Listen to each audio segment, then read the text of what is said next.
నమస్తే శివ ఓం నేను మీ doctor Bvssr Reddy. Welcome to my home lucky home Vedic Mahavastu and money Sutra. డబ్బు సంపాదించడం ఎలా, అది ఎన్ని రకాలు అని మనం చూసుకున్నట్లయితే ప్రధానంగా డబ్బు సంపాదించే మార్గాలు రెండు రకాలు. ఒకటి యాక్టివ్ ఇన్కమ్, ఇంకొకటి ప్యాసివ్ ఇన్కమ్. యాక్టివ్ ఇన్కమ్ అన్నది ఎలా ఉంటుందనంటే డాక్టర్స్, లాయర్స్, ఇంజనీర్స్ ఎవరైతే ప్రొఫెషనల్స్ ఏదైతే ఉంటుందో ఆ ప్రొఫెషనల్స్ అని అంటే ఆ రోజు పని చేస్తే డబ్బు వస్తుంది, లేకపోతే డబ్బు రాదు.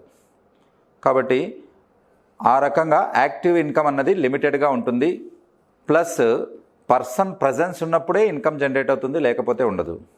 కాబట్టి ఫర్ ఎగ్జాంపుల్ ఆ డాక్టర్ హాలిడేకి వెళ్తే వన్ వీక్ వరకు ఆ ఇన్కమ్ ఆగిపోతుంది. అలాగా ఇక్కడ యాక్టివ్ ఇన్కమ్ అన్నది లిమిటెడ్గా ఉంటుంది. అయితే యాక్టివ్ ఇన్కమ్ కంటే ప్యాసివ్ ఇన్కమ్ అన్నది మనకు సంపద కూడబెట్టడానికి ఎన్నో రకాలుగా ఉపయోగపడుతుంది. కాబట్టి వారన్ బఫెట్ ఏమంటారనంటే ఎర్న్ వైల్ యూ స్లీప్, మీరు నిద్రపోతూ కూడా సంపాదించాలి అంటాడు. అది ఎలా సాధ్యం అంటే అది ప్యాసివ్ ఇన్కమ్ ద్వారా సాధ్యం. అలాగే బిల్ గేట్స్ ఏమంటాడనంటే 3 to 4 years వరకు మీరు అహర్నిశలు పగలు రాత్రి కష్టపడండి, you have to sacrifice at everything, కానీ ఎర్లీ రిటైర్మెంట్ తీసుకోవాలి, retire early, but money should flow, అంటే క్యాష్ ఫ్లో అన్నది రెగ్యులర్గా మన అకౌంట్కి వస్తుండాలి. 3-4 years వరకు కష్టపడితే మిగతా టైం అంతా ఆ కష్టపడిన దానికి ఫలితంగా వస్తూ ఉండాలి అంటారు. కాబట్టి ఇక్కడ ఎప్పుడు కూడా రిచ్కు పూర్కు ఉన్న పెద్ద డిఫరెన్స్ ఏంటనంటే పూర్ పీపుల్ ఎప్పుడు కష్టపడుతూనే ఉంటారు. రిచ్ పీపుల్ కొంతకాలం కష్టపడి తెలివిగా ఆ కష్టంతో వచ్చిన డబ్బును పెట్టుబడి పెట్టుకుని ఆ డబ్బు వాళ్ళ కోసం కష్టపడుతూ ఉంటుంది. మనీ మధ్యలో ఉందనుకుందాం. పూర్ అని అంటే పేదవాడు డబ్బు కోసం కష్టపడతాడు, డబ్బు ధనవంతుని కోసం కష్టపడుతుంది, ధనవంతుడు కష్టపడడు, అంటే సులువుగా డబ్బు సంపాదిస్తారు. ఇక్కడ ఉండవలసిందల్లా system and planning and investment. కాబట్టి ఆ రకంగా సంపాదించింది ఎంత అన్నదాంతో సంబంధం లేకుండా నేను ఆల్రెడీ క్యాలిక్యులేషన్తో చూసి చెప్పాను. ఒక పానీపూరి అమ్మేవాడు, ఒక బజ్జీలు అమ్మేటతను కూడా 10 నుంచి 15 సంవత్సరాల్లో ₹1,00,00,000 ఈజీగా సునాయాసంగా సంపాదించగలడు. అంటే సంపాదించి పెట్టుబడి పెట్టుకుని దాన్ని కరెక్ట్గా మేనేజ్ చేయగలిగితే చేసుకోగలడు అని ఎన్నో వీడియోస్లో చెప్పాను. కాబట్టి పిల్లలు పుట్టిన వెంటనే వాళ్ళ పేరు మీద, అంటే పుట్టిన దానికి ఖర్చు ఏదైతే చేస్తారో అది ఫంక్షన్స్ కావచ్చు ఏవైనా కానీ 50% వాళ్ళ పేరు మీద డిపాజిట్ చేసేసి దానికి నెలలో నేను చెప్పినట్లు 1000 నుంచి 5000 వరకు అమౌంట్ మీరు యాడ్ చేస్తూ వెళ్ళినట్లయితే 15 yearsలో మ్యాక్సిమం 18 years లోపల ₹1,00,00,000 చేయడం చాలా సులువు. కాబట్టి మీ పిల్లలను కోటీశ్వర్లు చేసే బాలచాణిక్యాలో జాయిన్ అవ్వండి. వివరాలకు కింద కనపడిన నంబర్లకు కాల్ చేసి ఎంక్వైరీ చేయండి. ఇక్కడ మనము ప్యాసివ్ ఇన్కమ్ గురించి మనం మాట్లాడుకుంటున్నాం. ఈ ప్యాసివ్ ఇన్కమ్ అన్నది క్రియేట్ చేయాలనంటే ఇందాక చెప్పుకున్నాం కదా, ఎక్స్ట్రాగా మనము వచ్చేదానికంటే కష్టపడాలి, ఎక్స్ట్రాగా టాలెంట్స్ ఉండాలి, వాటి నుంచి ఇన్కమ్ జనరేట్ చేసుకోవాలి. కాబట్టి ఇక్కడ వయస్సు అన్నది కర్పూరంలా కొవ్వొత్తిలా కరిగిపోతుంది. అది ఉన్నంత లోపలనే మనము వాటిని ఉపయోగించుకుని వాటి నుంచి ఇన్కమ్ జనరేట్ చేసుకుని ఆ ఇన్కమ్ అనంటే వచ్చిన ఆదాయం మళ్ళీ మన కోసం డబ్బును సృష్టించేలా ప్లాన్ చేసుకోవాలి. ఇక్కడ ప్యాసివ్ ఇన్కమ్ అన్నది ఎన్ని రకాలుగా వస్తుంది, దాన్ని క్రియేట్ చేయాలంటే ఏంటనే చూద్దాం. ప్యాసివ్ ఇన్కమ్ అన్నది ఏంటంటే whether you will be there or not, మీరు ఉన్నా లేకపోయినా మీ అకౌంట్లో డబ్బులు పడుతుంది. మీరు గోవాలో ఉన్నా, ఫారిన్లో ఉన్నా, పనిలో ఉన్నా, నిద్రపోతూ ఉన్నా మీ అకౌంట్కు రెగ్యులర్గా ఇన్కమ్ వచ్చి చేరడాన్ని ప్యాసివ్ ఇన్కమ్ అంటారు. కాబట్టి అటువంటి ప్యాసివ్ ఇన్కమ్ ఉండాలి అని అంటే ఫస్ట్ మీరు కొంత సంపద కూడబెట్టుకోవాలి. ఆ సంపద కూడబెట్టుకోవడానికి మీ దగ్గర ఉండవలసిన ప్రధాన లక్షణాల్లో talent, skill and passion. Talent అన్నది పుట్టుకతో వస్తుంది, బై బర్త్ వస్తుంది. కాబట్టి ఇప్పుడు ఒక యాక్టర్ ఉంటాడు, యాక్టర్ కొడుకు జనరల్గా వాళ్ళకు యాక్టింగ్ అనేది న్యాచురల్గా ఇంట్లో ఫ్యామిలీ చూసి బై బర్త్తోనే వచ్చేస్తుంది, అది టాలెంట్ అన్నది. నెక్స్ట్ వచ్చేసి స్కిల్, నైపుణ్యము, అది మనము అక్వైర్ చేసుకోవాలి అని అంటే ఈ నైపుణ్యము, టాలెంట్ స్కిల్ అన్నది మనము ట్రైనింగ్ తీసుకొని మనము దాన్ని పెంపొందించుకోవాలి. ఆ స్కిల్ లేనందువల్లనే, ఆ నైపుణ్యం లేనందువల్లనే ఎంతోమంది ఇంజనీరింగ్ స్టూడెంట్స్ ఇంజనీరింగ్ చదివి కూడా ఏమీ సంపాదించుకోలేని స్థితిలో ఉన్నారు. నెక్స్ట్ వచ్చేసి ప్యాషన్. ప్యాషన్ అని అంటే డీప్ ఇంట్రెస్ట్ అన్నట్టు. అదంటే నాకు విపరీతమైన ఇష్టం, ఇన్ఫ్యాక్ట్ పిచ్చి, ఇన్ఫ్యాక్ట్ లవ్, అదంటే అంత ప్రేమగా చేసేదాన్ని ప్యాషన్ అంటారు. కాబట్టి ఈ 3 టాలెంట్, స్కిల్, ప్యాషన్ అన్నది ఉన్నప్పుడు మనము డెఫినెట్గా డబ్బును తక్కువ సమయంలో సంపాదించుకోవచ్చు. దానికి కావాల్సిన మార్గాలు ఏంటో చూద్దాం. ఇక్కడ చూసినట్లయితే రెగ్యులర్గా వర్క్ చేస్తూ కూడా ఎక్స్ట్రా టైంలో చేసుకునే కొన్ని బిజినెస్ ఐడియాస్లో ఇవి mentor, coach, speaker, trainer and teacher. Mentoring అనేది ఏంటంటే మెంటర్ అన్నది ఒక గైడెన్స్ ఇస్తుంది. మెంటర్ అనేది ఎక్కువగా బిజినెస్లో తర్వాత గేమ్స్లో ఎక్కువగా ఉంటుంది. మెంటరింగ్ చేస్తారు. మెంటరింగ్ అని అంటే ఆల్రెడీ తను ఎక్స్పీరియన్స్ అయ్యి సక్సెస్ అయ్యి ఆ ఫీల్డ్లో ఎన్నో ఒడిదుడుకులను చూసి హెచ్చుతగ్గులను చూసి ఒక ఎక్స్పీరియన్స్ అంటే ఒక నాలెడ్జ్డ్ పర్సన్లా ఉంటాడు. తన డైరెక్షన్లో ఆయన పర్యవేక్షణలో మనం చేసుకున్నట్లయితే సక్సెస్ వచ్చేదానికి అవకాశం ఉంటుంది. అది బిజినెస్, గేమ్స్ ఉండొచ్చు.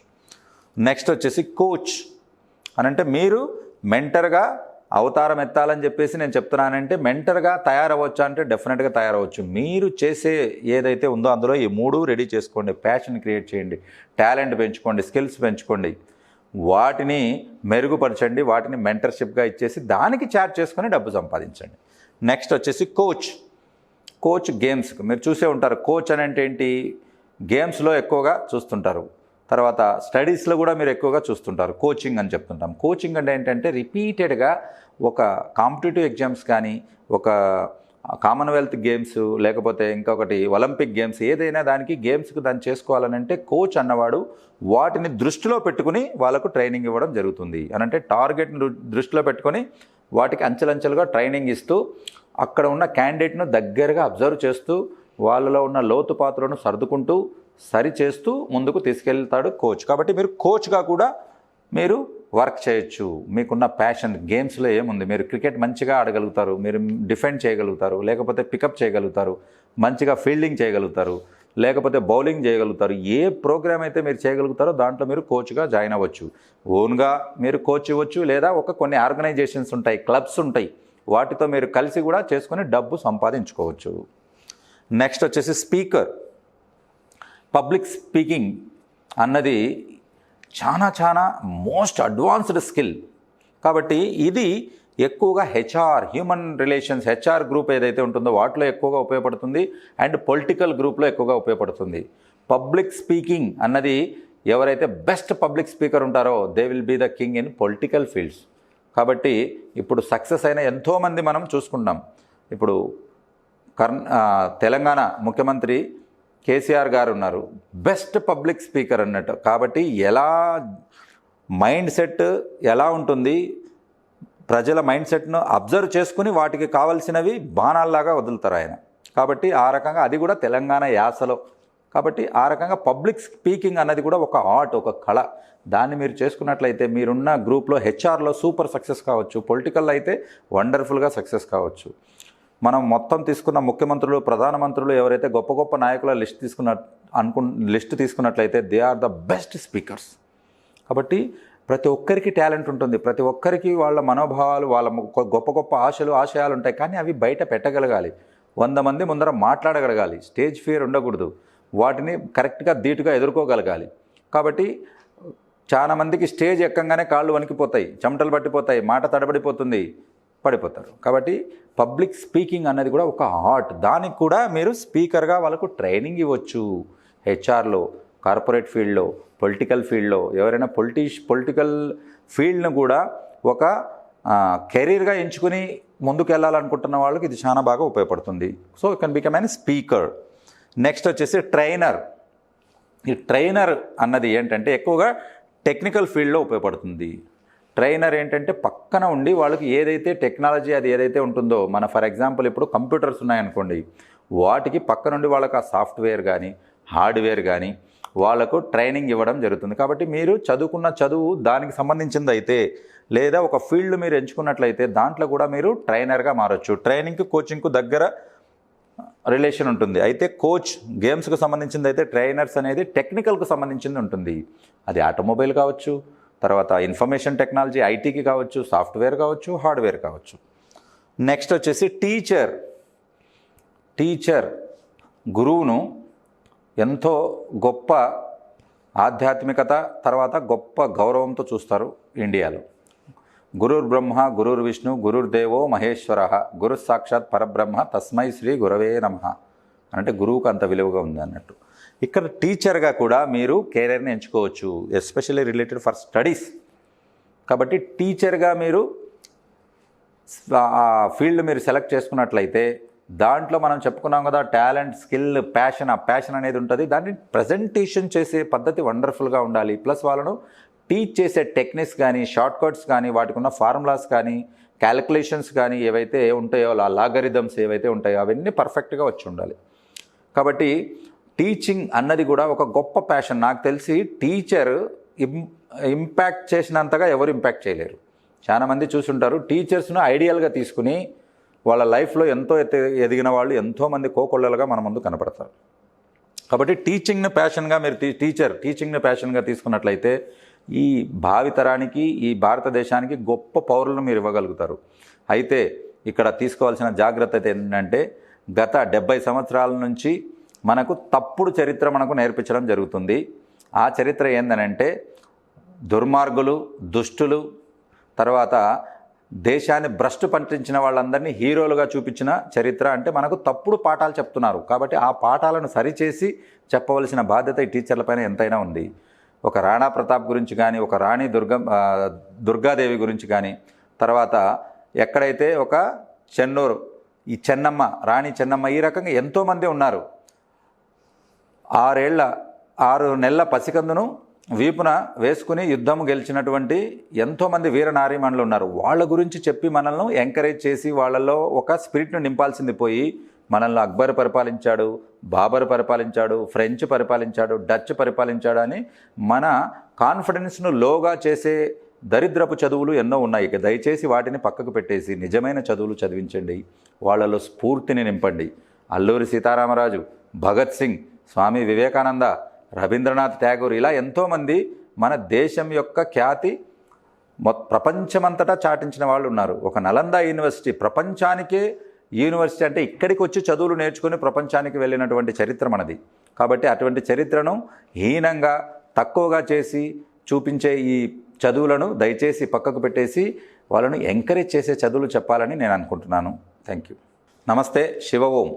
ఈ జనవరి 9వ తారీఖు నేను కండక్ట్ చేయబోయే బిఎంఈటీ పవర్ ప్యాక్ క్లాస్లో జాయిన్ కాదలుచుకున్న వాళ్ళు, రిజిస్టర్ కాదలుచుకున్న వాళ్ళు కింద కనపడిన నంబర్లకు కాల్ చేసి రిజిస్ట్రేషన్ చేసుకోవచ్చు.